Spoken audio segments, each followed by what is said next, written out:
मंजिल यूं ही नहीं मिलती राही को, मंजिल यूं ही नहीं मिलती राही को, मन में एक दिल में एक जुनून जगाना पड़ता है। चिड़िया को पूछा घोंसला कैसे बनता है, तो बोली तिनका तिनका उठाना पड़ता है। नमस्कार दोस्तों, आप सभी का मेरे YouTube चैनल पर स्वागत है। मेरे YouTube चैनल पर आज पहली बार आए हैं तो चैनल को सब्सक्राइब और ये जो 5 वाली घंटी दिखाई दे रही है इसे जरूर दबाएं, जिससे आने वाले वीडियो की नोटिफिकेशन आप सबसे पहले मिलेगी। 20 अक्टूबर 2023 की समसामयिकी देखने वाले हैं और प्रमुख जो घटना है वो भी देखने वाले हैं। टुडे करंट अफेयर एपिसोड है हमारा 125वां, ये भी आप सभी को ध्यान रखना है। और अभी तक आपने हमारा जो पिछला एक भी एपिसोड नहीं देखा है तो वो भी जरूर देख लेना, क्योंकि उसमें भी मैंने आप सभी को मोस्ट इंपोर्टेंट करंट अफेयर और उनके जो एडवांस फैक्ट है वो भी बताने की कोशिश की है। ये भी आप सभी को ध्यान रखना। इसमें हम विश्व, भारत और राजस्थान इन तीनों का तो करंट अफेयर शामिल करेंगे। और इसके अलावा मैंने आपको बोला था ना कि जल्दी आपका स्टैटिक सामान्य ज्ञान का पोर्शन स्टार्ट किया जाएगा, तो ये भी मैं आज शामिल कर रहा हूँ वापस। कुछ कारणों की वजह से बंद थी इतने दिन, पर अब है ना ये जो स्टैटिक सामान्य ज्ञान का पोर्शन है ये भी शामिल किया जाएगा। तो अभी तक आपने वीडियो को लाइक और शेयर नहीं किया तो जल्दी से कर लीजिए और चैनल को सब्सक्राइब जरूर कर लीजिए, क्योंकि इसी प्रकार की हम करंट अफेयर की वीडियो प्लस हम स्टैटिक जीके की कोई वीडियो हो गई वो भी लाते रहते हैं और करंट के ट्रेंडिंग मुद्दे उन पर भी चर्चा करते रहते हैं।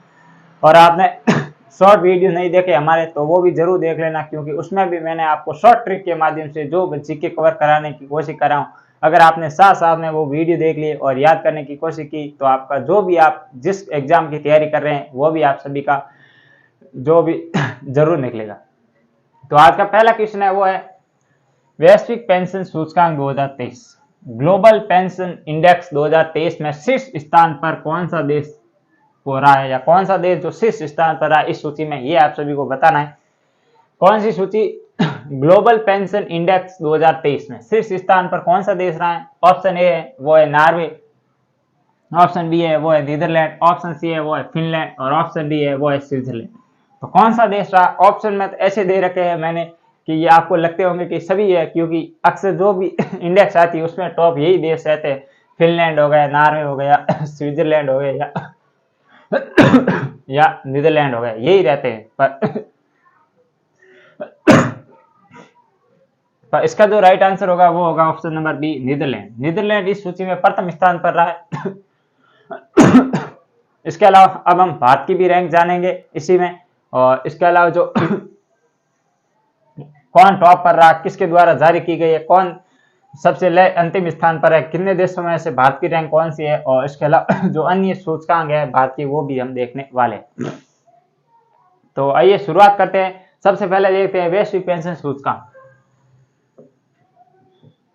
वैश्विक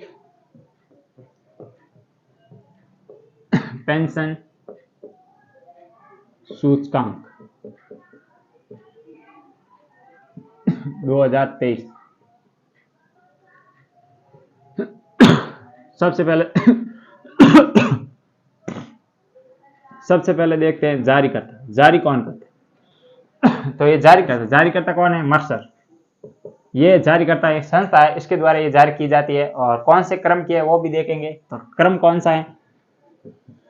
तो क्रम है ये 15वें नंबर की है, ये भी आप ध्यान रखना है। 15 क्रम की ये रिपोर्ट है, ये भी आप सभी को ध्यान रखना है। और इसके अलावा टॉप पर मैंने आपको बता दिया है कि नीदरलैंड है वो टॉप पर रहा है, और नीदरलैंड का अन्य नाम क्या है? हॉलैंड भी इसे पहले कहते थे, ये भी आप सभी को ध्यान है।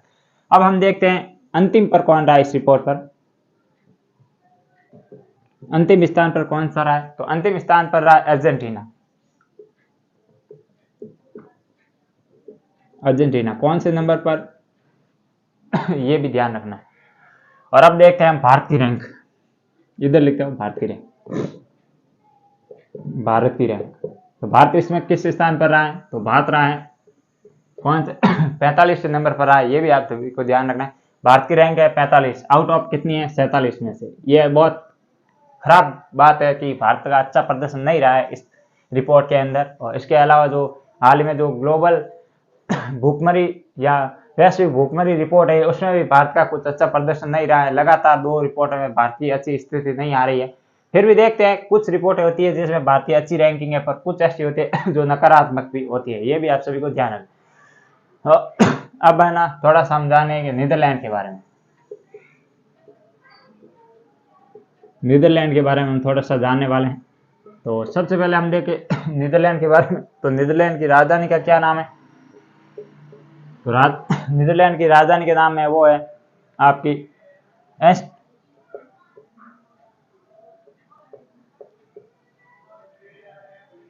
एमएस एमस्टर्डम एमस्टर्डम है इसकी राजधानी का नाम। ये भी आप सभी को ध्यान रखना है। और इसके अलावा नीदरलैंड में किन का मुख्यालय है? तो ये है द हेग में किसका मुख्यालय है? द हेग, क्योंकि ये भी नीदरलैंड के अंदर है। और यहाँ पर किसका मुख्यालय है?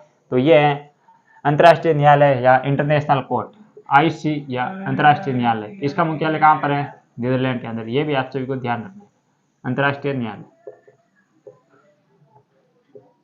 अब हम थोड़ा सा अन्य और फैक्ट जानने वाले हैं कि कौन से में भी जान लेते हैं, क्योंकि इसका अंतिम स्थान रहा है अर्जेंटीना।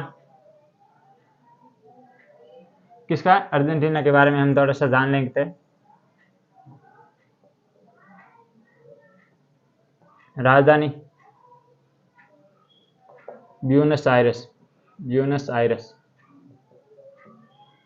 ब्यूनस आयरस राजधानी का नाम है। और इसके अलावा यहाँ पर घास के मैदान को क्या कहते हैं? पंपास। घास के मैदान, घास के मैदान को क्या कहते हैं? पंपास कहते हैं। ये भी आप सभी को ध्यान रखना। और इसके अलावा यहाँ पर एक मरुस्थल है। कौन सा? पेटागोनिया का मरुस्थल। मरुस्थल कौन सा है? तो वो है पेंटागोनिया। पेंटागोनिया पेंटागोनिया का मरुस्थल है। ये भी आप सभी को ध्यान रखना है। और इसके अलावा यहाँ पर और क्या है? अर्जेंटीना, आपको याद आ रहा होगा अर्जेंटीना की टीम कौन सा फीफा वर्ल्ड कप जीती थी? आपने को पता होगा, फ्रांस को हराकर फीफा वर्ल्ड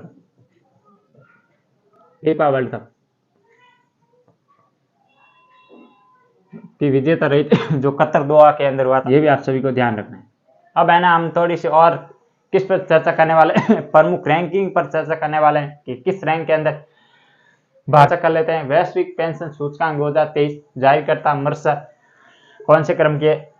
25 से कौन से क्रम की है? 15 क्रम की है। भारत की रैंक क्या है इसमें? भारत है 45 नंबर पर 47 में से। नीदरलैंड टॉप पर है। नीदरलैंड की राजधानी का नाम क्या है? एम्स्टर्डम इसका राजधानी का नाम है। और इसके अलावा नीदरलैंड में द हेग में किसका मुख्यालय है? अंतर्राष्ट्रीय न्यायालय का मुख्यालय है। ये भी आप सभी को ध्यान रखना। और एक बात बता दूंगा, अंतर्राष्ट्रीय न्यायालय का मुख्य न्यायाधीश होता है, उसका कार्यकाल कितना होता है? तो ये होता है 9 वर्ष। ये भी सभी को ध्यान रखना, क्योंकि अक्सर एग्जाम में पूछा जाता है। अब अर्जेंटीना के बारे में थोड़ा सा जान लेते हैं। तो अर्जेंटीना की राजधानी का नाम है ब्यूनस आयरस। यहाँ अर्जेंटीना में जो घास के मैदान पाए जाते हैं उनको क्या कहते हैं? तो पंपास कहते हैं। और इसके अलावा यहाँ पर जो मरुस्थल है उस मरुस्थल को किस नाम से जाना जाता है? तो जो अर्जेंटीना मरुस्थल है उनको पेंटागोनिया का मरुस्थल कहते हैं। ये भी आप सभी को ध्यान रखना। और इसके अलावा अर्जेंटीना क्यों चर्चा में रहा 2022 में? क्योंकि फीफा जो फुटबॉल वर्ल्ड कप हुआ था, कौन सा हुआ था? FIFA football world cup Argentina ने जीता था। किसको हराकर जीता था? फ्रांस को हराकर जीता था। और इसके अलावा जो आपको लियोनेल मेसी का नाम याद हुआ तो आ रहा होगा। और इसके अलावा आपको किलियन एम्बापे का नाम भी याद आ रहा है, क्योंकि उनको गोल्डन बूट और गोल्डन ग्लव्स ये भी उनको अवार्ड मिला था। और इसके अलावा आप थोड़ा सा हम अन्य और रैंकिंग जान लेते हैं, जिसमें भारत की क्या प्रदर्शन है भारत का और किसमें कौन सी रैंक है। और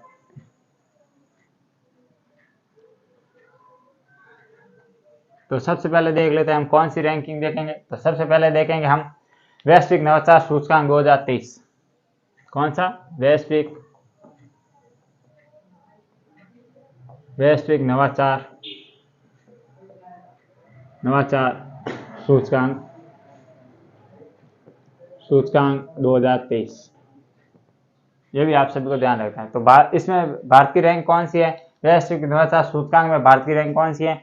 तो इसमें भारत की रैंक है वो है 40 नंबर की। यह भी सभी को ध्यान रखना है। 40 नंबर पर हम इस पर है। अब है ग्लोबल पीस इंडेक्स और ग्लोबल हैप्पीनेस इंडेक्स, दो की रैंक एक ही सेम ही है। ग्लोबल पीस इंडेक्स और एक है ग्लोबल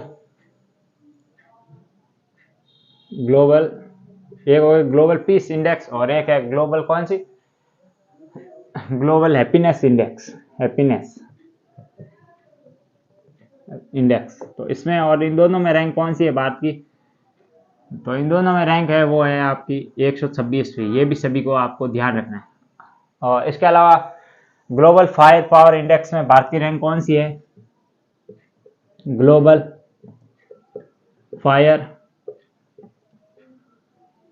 पावर इंडेक्स में भारत की रैंक कौन सी है? तो इसमें जो भारत की रैंक है 2023 में आई थी, इसमें भारत कौन से नंबर पर है? तो चौथे नंबर पर है। अब पहले स्थान पर कौन है? तो मैं यूएसए और इसके अलावा रूस और इसके अलावा चीन, ये तीन जो देश है, इसकी प्रथम है, इसकी सेकंड है और इसकी तृतीय है। ये भी आप सभी को ध्यान रखना। और चौथे स्थान पर कौन सी सेना आती है? भारत की सेना आती है। ये भी सभी को ध्यान रखना। अब वर्ल्ड प्रॉपर्टी इंडेक्स में भारत की रैंक कौन सी है? वर्ल्ड ये कौन सी है? वर्ल्ड प्रेस इंडेक्स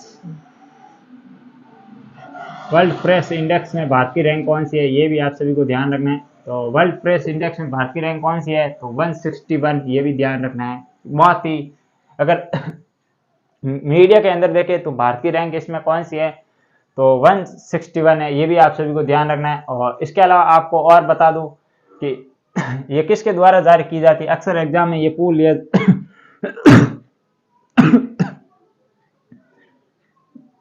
किसके द्वारा जारी की जाती है? तो ये की जाती है रिपोर्टर विदाउट बॉर्डर, ये एक संस्था है, इसके द्वारा ये विश्व प्रेस इंडेक्स सूचकांक जारी की जाती है। ये भी आप सभी को ध्यान रखना है। और आपको और अब भुखमरी जो हाल ही में नवीनतम रिपोर्ट आई है, कौन सी? ग्लोबल, इस पर काफी विवाद हो रहा है। सरकार मना कर रही है इस रिपोर्ट के बारे में, ध्यान रखना, ये अक्सर पूछ ली जाएगी। ग्लोबल हंगर इंडेक्स 2023 हाल ही में जारी हुआ है। ये भी आप सभी को ध्यान रखना है। और इसमें जो भारत की रैंक है वो है 111, 111वीं रैंक है। ये भी आप सभी को ध्यान रखना है, क्योंकि भारत के जितने भी पड़ोसी देश है ना, वो सब इस रैंकिंग में भारत से, मतलब ऐसे देखे तो इधर है, इधर नहीं है। क्योंकि इधर जाएंगे तो मतलब ज्यादा भूखमरी होती है और इधर रहती है कम। तो मतलब पाकिस्तान हो गया, श्रीलंका हो गया, बांग्लादेश हो गया, ये छोटे छोटे जो भी देश है आस पड़ोस में, वो सारे मतलब 111 से कम है। तो भारत की रैंक देखिए तो इसमें भी पिछली कितनी थी? 107 थी पिछली रैंक, और अब की बार इन्होंने बढ़ोतरी करके 111 पर हो गई है। ये भी आप सभी को ध्यान रखना है। तो एक बात देखिए तो भूखमरी इंडेक्स में भारत की रैंक काफी नाजुक स्थिति बनी हुई है, ये भी ध्यान रखना है। और इसके अलावा और देखें तो ग्लोबल और कौन सी एक रिपोर्ट है? Global gender gap. तो ग्लोबल जेंडर गैप इंडेक्स, इसमें भारत की रैंक कौन सी है? इसमें भारत की रैंक कौन सी है? तो इसमें भारत की रैंक है 127वीं। तो आपको क्या कर रहे याद रखना है कि एग्जाम में पूरे एक और बता देता हूं कि चौथी रैंक और जिसमें है, तो 19वें एशियाई गेम्स हुए थे, आप सभी को पता है। और कहां पर हुए? होंगजू चीन के अंदर हुए थे। और कब से कब हुए थे? तो 23 सितंबर से स्टार्ट होकर 8 अक्टूबर तक चले थे।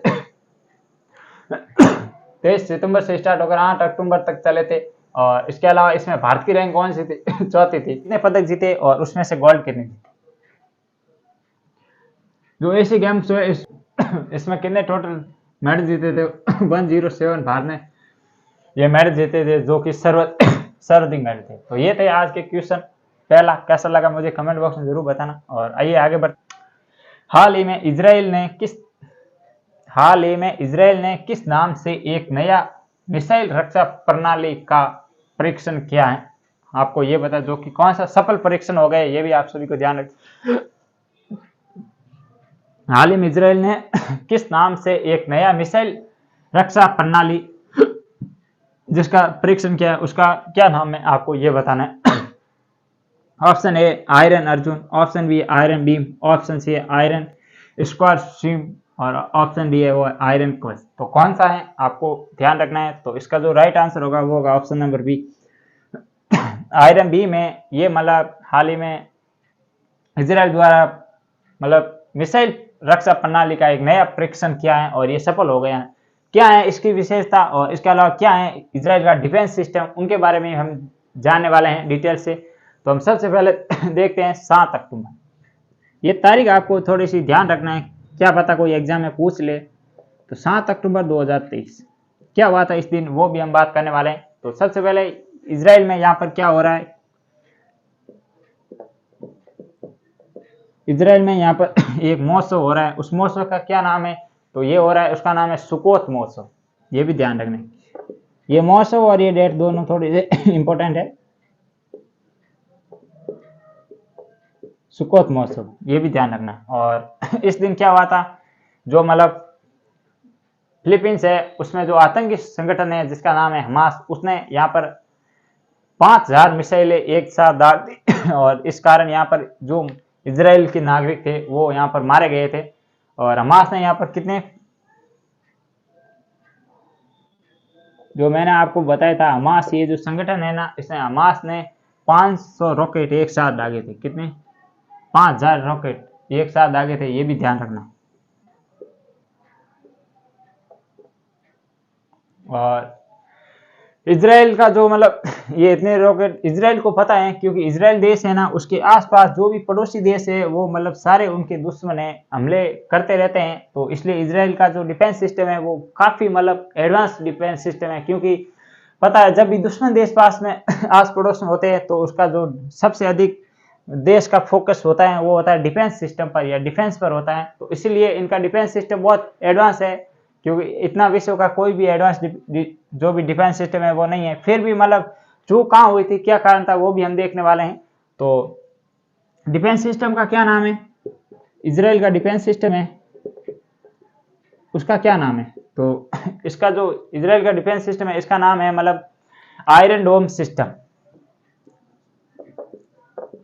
आयरन डोम सिस्टम, आयरन डोम सिस्टम, ये भी ध्यान रखना है। और आयरन डोम सिस्टम ये डिफेंस से संबंधित है, ये एडवांस है। इसका क्या कारण है, मतलब ये इस डिफेंस सिस्टम का क्यों हम इसकी गुणगान कर रहे हैं, क्या कारण है, क्योंकि ये है ना, जब भी जैसे मान लो ये इजराइल देश है, ये ऐसा ही है मान लो तो ये यहाँ पर लगाए होंगे ऐसे, मान लो ये मतलब वो आयरन डोम सिस्टम है, ये लगे हुए। और इसके देख लो, ये चूहा नहीं है चूहा मत बोलना। और यहाँ पर इनके वाले जो सेंसर लगे हुए हैं, यहाँ पर मतलब जो एक्टिव है सेंसर, जैसे लेजर है ना, ये इस पर ये काम करता है, ये पूरा सिस्टम है ये लेजर पर काम करता है। तो यहाँ पर जो दुश्मन देश है, मान लो यहाँ पर कोई दुश्मन देश का कोई जो गाड़ी खड़ी है और यहाँ पर जो दुश्मन देश की गाड़ी खड़ी है, यहाँ से ये मिसाइल दागेगा, ये यहाँ से दागना स्टार्ट करेगा, यहाँ से, और देख लो टैंक से यहाँ पर ये मिसाइल दागे। तो ये अब आयरन डोम सिस्टम है, ये अब क्या करेगा ये एक्टिव हो जाएगा। और यहाँ पर ये सिस्टम लगा, मान लो यहाँ पर ये सिस्टम लगा हुआ है और यहाँ पर इसकी जो इस सिस्टम से संबंधी कोई मिसाइलें लगी हुई है, तो ये एक्टिव होकर यहाँ पर इसको मतलब तरंग के मतलब लेजर के माध्यम से ये पता लगाएगा कि यहाँ पर जो मिसाइलें आ रही हैं। तो फिर ये क्या करेगा, जो यहाँ पर इसका खुद का जो सिस्टम है वो एक्टिव हो जाकर इन मिसाइलों को ऊपर ही नष्ट कर देगा। ये है मतलब आयरन डोम सिस्टम। पर अब क्या हुआ कि एक साथ हमास ने क्या किया, 5000 रॉकेट एक साथ दाग दी। इस कारण ये जो सिस्टम है ना, ये फेल हो गया, इतनी एक साथ डिटेक्ट नहीं हो पाई। और इस कारण ये कुछ को तो ये नष्ट कर ऊपर ही नष्ट कर दिया, पर बाकी की थी वो आकर यहाँ पर जो मतलब वेस्ट बैंक एरिया है जेरूशलेम, वहां पर जो यहाँ पर ये मिसाइलें गिरी और इस कारण यहाँ पर लाखों लोगों की मौत हो गई है, ये भी ध्यान रखना है।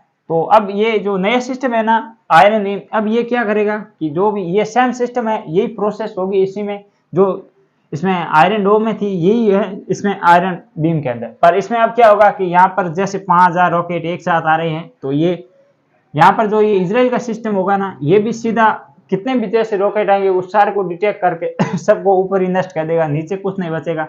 तो ये एडवांस, इसका जो ये एडवांस वर्जन है इसका है ना, ये एडवांस वर्जन है, इसलिए ये हाल ही में चर्चा में रहा। और इसका जो सफल परीक्षण है युद्ध के साथ साथ एक नई तकनीक विकास करके उस पर जो सफल परीक्षण कर लिया, ये भी आप सभी को ध्यान रखना है। और इसके अलावा ये लेजर आयरन मैंने आपको बताया थी दिन से असीमित है, भाई हम लोग को ये मतलब नस्ते नाबूद कर सकता है। और इसके अलावा थोड़ा सा और जान लेते हैं, इजराइल की को खुफिया एजेंसी है, कौन सी है इजराइल की खुफिया एजेंसी, खुफिया एजेंसी खुफिया एजेंसी का क्या नाम है? वो है मोसाद। मोसाद है वो किसकी है? खुफिया एजेंसी, इजराइल की खुफिया एजेंसी है। जैसे भारत की कौन सी है? जैसे भारत की है RAW रो, और इसकी मोसाद है। ये भी आप सभी को ध्यान रखें। और इसके अलावा अब है ना ऑपरेशन चल रहे हैं प्रमुख। जैसे एक ऑपरेशन का नाम है ऑपरेशन अल अक्सा। कौन सा? ऑपरेशन अल अक्सा, अल अक्सा। और एक का नाम है ऑपरेशन, ये मैं 3 ऑपरेशन लिख रहा हूँ, मोस्ट इंपोर्टेंट है। एक है ऑपरेशन स्क्वाड, एक का क्या नाम है? Iron squad. ये भी ध्यान रखना, आयरन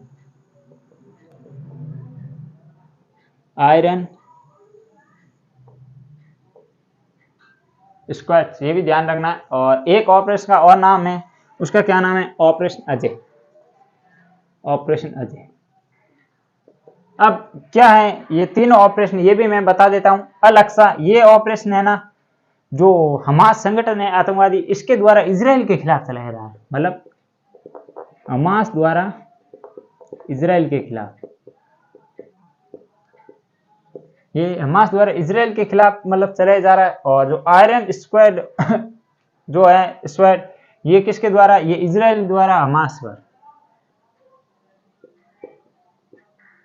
ये इजराइल द्वारा किस पर? हमास पर खत्म करने के लिए आया, हमास को नस्ते नाबूद करने के लिए चलाए जा रहे हैं। और ऑपरेशन अजय, ये तो आप सभी को पता होगा, क्योंकि ये जब से आया तब से ये चर्चा में रहा है।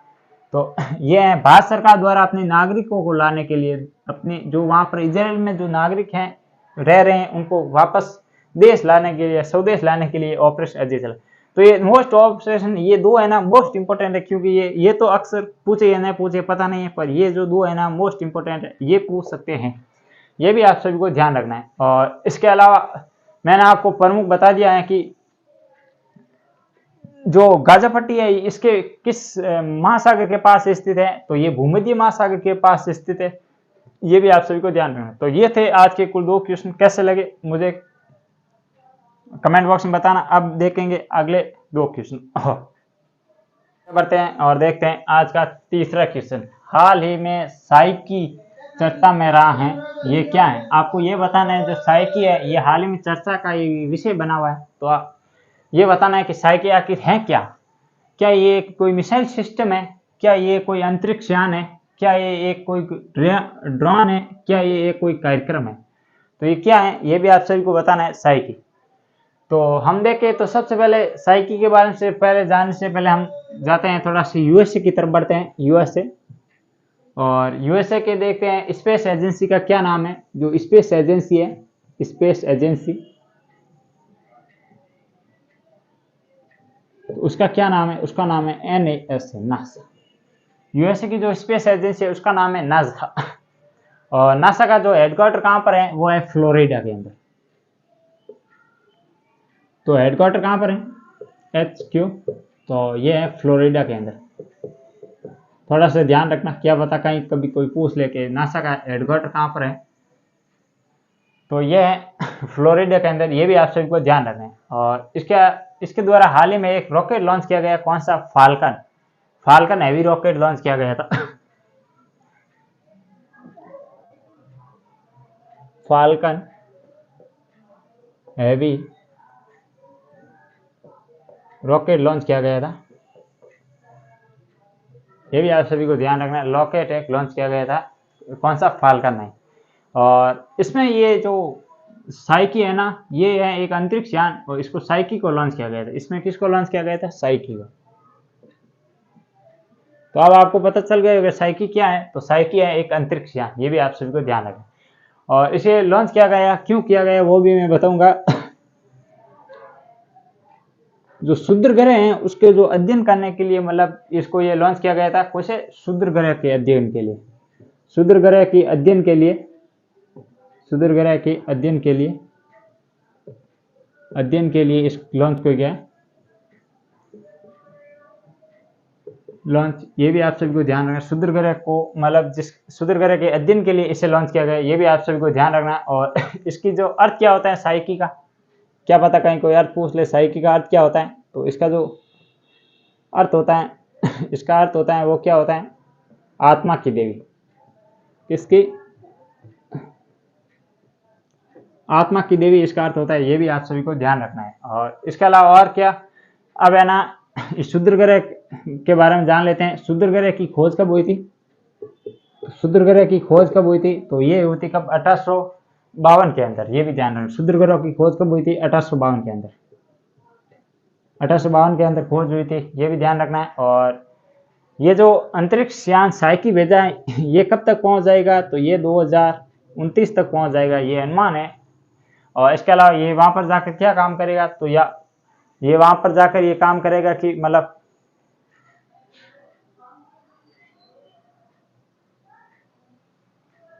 ये वहां पर जाकर काम करने वाला है कि जहाँ वहां पर जो क्षुद्र ग्रह पर जो मतलब जो भी, जैसे मान लो सोना हो गया, चांदी, मूल्यवान धातु या धातुओं का अध्ययन करना, ये कहते यहाँ पर क्या करना? धातुओं का अध्ययन करना, धातुओं का अध्ययन, धातुओं का अध्ययन करना, ये भी आप सभी को ध्यान रखना है, ये इसका काम होगा।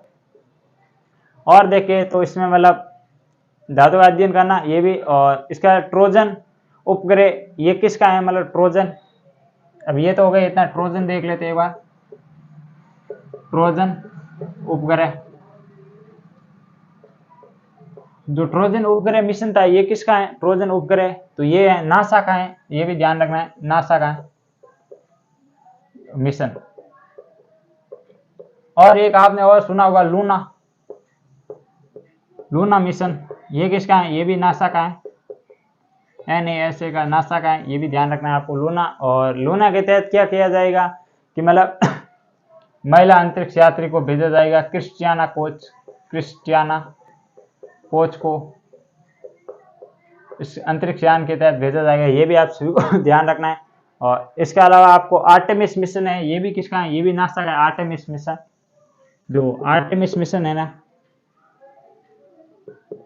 आर्टेमिस मिशन, तो ये भी किसका है? ये भी नासा का है। ये नासा के कुछ प्रमुख मिशन है, मैं जो बता रहा हूँ, ये ध्यान रखना है आप सभी को रखना। और एक और मिशन है, कौन सा? निसार, ये मिशन किसका है? तो ये भी किसका है मैं आपको बता दूं कि एक नासा और इसमें एक इसरो शामिल है। NASA ISRO synthetic adapter radar, ये इसकी फुल फॉर्म होती है, ये भी आप सभी को ध्यान रखना है। और आपको लूना 25 ये किसके द्वारा हाल ही में लॉन्च किया गया था? लूना 25, तो लूना 25 था, ये रूस के द्वारा लॉन्च किया गया था, रूस के द्वारा, पर ये क्या हो गया? असफल हो गया। रूस के द्वारा लॉन्च किया गया पर ये हो गया असफल, असफल हो गया, असफल हो गया, क्योंकि ये होने थी कब इसको 21 कौन सा था? 21 अगस्त, वो कौन सा मंथ था? 21 अगस्त है, ये 21 अगस्त को लॉन्चिंग होनी थी पर ये हुआ नहीं सही, ये भी ध्यान रखना। और ये है मतलब तीसरा क्वेश्चन। आइए आगे बढ़ते हैं और देखते हैं आज का चौथा क्वेश्चन।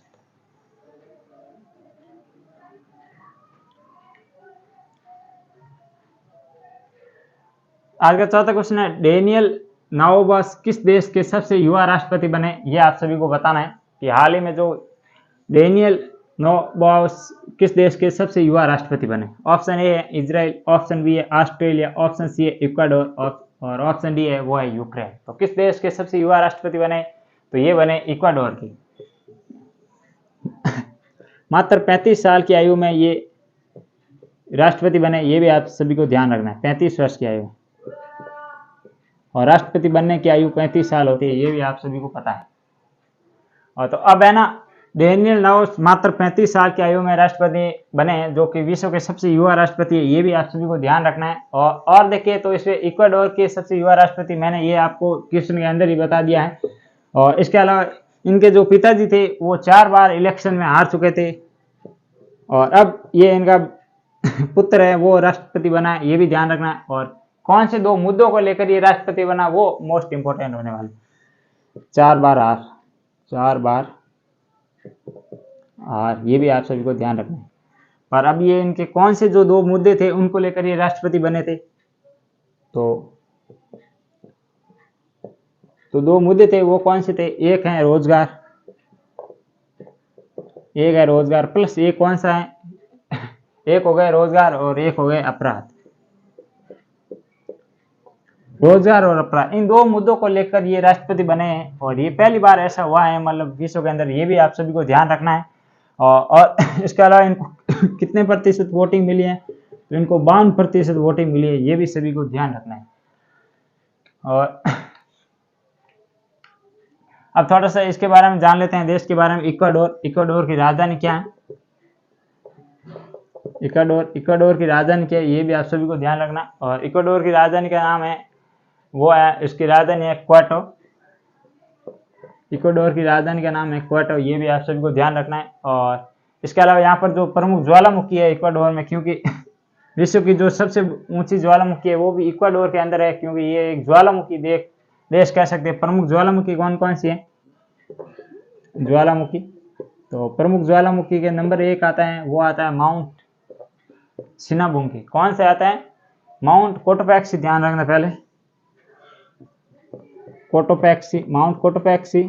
और एक है माउंट चिम्बरले। माउंट कोटोपैक्सी है जो, ये विश्व की सबसे ऊंची सक्रिय ज्वालामुखी है, ये भी आपको ध्यान रखना है। और इसके अलावा जो माउंट चिम्बरले है, ये भी आप सभी को ध्यान रखना है। ये भी कहाँ पर है? यही इक्वाडोर के अंदर है। और इसके अलावा आपको पता होगा कि अगर देखें तो इक्वाडोर इधर है, तो इक्वाडोर के कौन से, इक्वाडोर कहाँ पर स्थित है? तो दक्षिणी अमेरिका के अंदर स्थित है। और इक्वाडोर के अंदर से ही कौन सी? इक्वेटर लाइन निकलती है, और इसी के नाम पर इस लाइन का नाम इक्वेटर लाइन रखा है, ये भी आप सभी को ध्यान रखना है। और इसके अलावा ये प्रशांत महासागर के पास स्थित देश है। और कहाँ पर स्थित है? प्रशांत महासागर के पास स्थित है, ओशियंस, प्रशांत महासागर के पास स्थित है, महासागर के पास स्थित देश है। ये भी आप सभी को ध्यान रखना है। और एंडीज पर्वतमाला यहीं पर स्थित है, इसी मतलब जो देश में एंडीज पर्वतमाला है, एक देश में नहीं है एंडीज पर्वतमाला, पर इसी देश में भी है, ये भी कह रहा हूँ, एंडीज पर्वतमाला, एंडीज पर्वतमाला। अब आपको ये बताना है कि एंडीज पर्वतमाला की सबसे ऊंची चोटी का क्या नाम है। और तो एंडीज पर्वतमाला की जो सबसे ऊंची चोटी का नाम है वो है माउंट एकांक्वा, ये भी आप सभी को ध्यान रखना है। क्या है? माउंट एकांक्वा, माउंट एकांक्वा, ये भी आप सभी को ध्यान रखना है। किसकी सबसे ऊंची चोटी है? ये है एंडीज पर्वतमाला की सबसे ऊंची चोटी।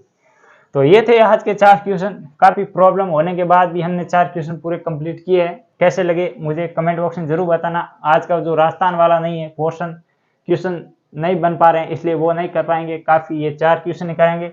और उम्मीद है कि वीडियो अच्छा लगा होगा, क्योंकि जो स्टैटिक्स, जो सामान्य ज्ञान का ये पोर्शन है, ये मैंने शुरू कर दिया है, तो ये भी आप सभी को ध्यान रखना है।